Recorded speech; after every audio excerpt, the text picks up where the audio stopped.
जब देश की संप्रभुता, उसकी स्वतंत्रता को चुनौती दी जाती है, तो हमारे वीर सैनिक उस देश की रक्षा करने में आगे आते हैं। अभी हमने देखा पहलगाम में निर्दोष हमारे सैलानी भाइयों की हत्या हुई।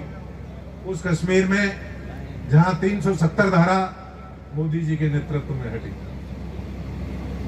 वहां बड़ा कायराना हमला हुआ और उसका सटीक जवाब देते हुए 4 दिन में पाकिस्तान को घुटनों पर ला दिया और पूरे विश्व में पाकिस्तान हाथ जोड़ता फिरा।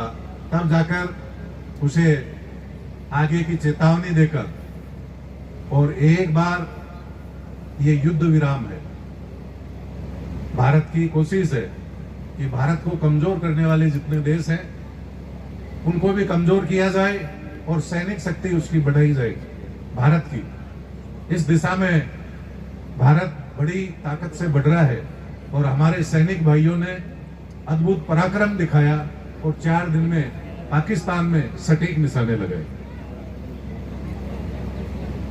देश की स्थितियां आपसे छिपी हुई नहीं है। देश सैन्य रूप से जब भी मजबूत होगा, जब आर्थिक रूप से सशक्त होगा।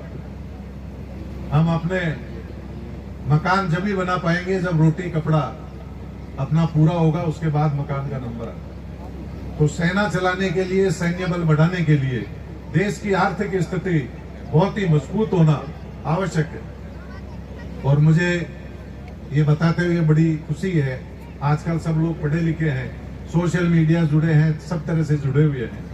भारत, यूके जिसने हम पर राज किया,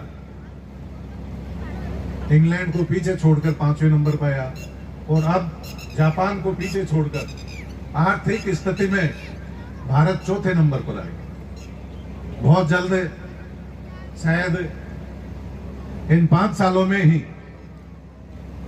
भारत तीसरे विश्व शक्ति इस दुनिया की हो।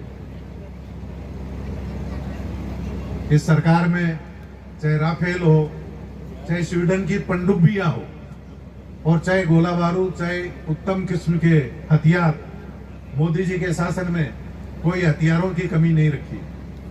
सैनिकों को सम्मान देने में कोई कसर नहीं रखी। हमारा ये परिवार अपने आप को सक्षम महसूस करे। हम सर जो यहाँ बानसूर की और ये पूरे देश के आदरणीय होते हैं, सैनिक होते हैं जो, और आज हम सब लोग इसीलिए इकट्ठे हुए हैं। और कहा भी जाता है, शहीदों की चिताओं पर लगेंगे हर वर्ष मेले, वतन पर मिटने वालों का यही आखिरी निशान है। कृष्ण भगवान ने भी सबसे अच्छी जो मौत बताई है, वो देश की सेवा करते हुए अगर मौत होती है तो वैसी होती है। तो ये लोग बड़े भाग्यशाली हैं और जिंदा देवता हैं। इन्हीं की वजह से, इन 13 लाख लोगों की वजह से हमारा 140 करोड़ का देश सब अपने अपने काम करते हैं और चैन की नींद सोते हैं। बाद में बात करिएगा ना, अभी बाद में क्षेत्रीय विकास की भी बातें आ रही थी, शकुंतला जी भी बता रही थी, और मैं आपको, इन्होंने मुझे कहा भी है, भाई साहब जवाहर सिंह जी मैडम साहब को हमने पॉलिटिक्स से रिसीव कर लिया और इन्होंने भी मुझे आदेश दिया भाई साहब ने कि भाई अपने को कुछ करना है वहां के लिए। तो मैं आप लोगों की सेवा के लिए बना हूं और पूरे क्षेत्र का विकास हमारा सपना है। 36 कौम हमारा भाईचारा है। हमारी सबसे ज्यादा प्राथमिकता इस बानसूर की शांति व्यवस्था, कानून व्यवस्था, बानसूर का विकास।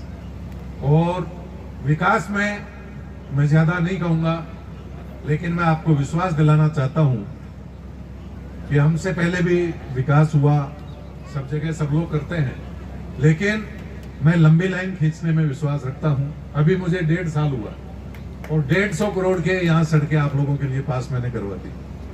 5 साल होने दे, जितनी भी डिमांड है मैं कोशिश करूंगा। भाई साहब का निर्देश है, आदेश है मेरे लिए कि यहाँ जीएसएस की मांग है। हमारे 8 जीएसएस अभी बानसूर, नारायणपुर और उसके अलावा 6 और हमारे पाइपलाइन में चल रहे हैं। उसके आगे इसी क्रम में मैं इस गांव को रखूंगा और यहाँ आपके जीएसएस की मांग है, उसे पूरा करने की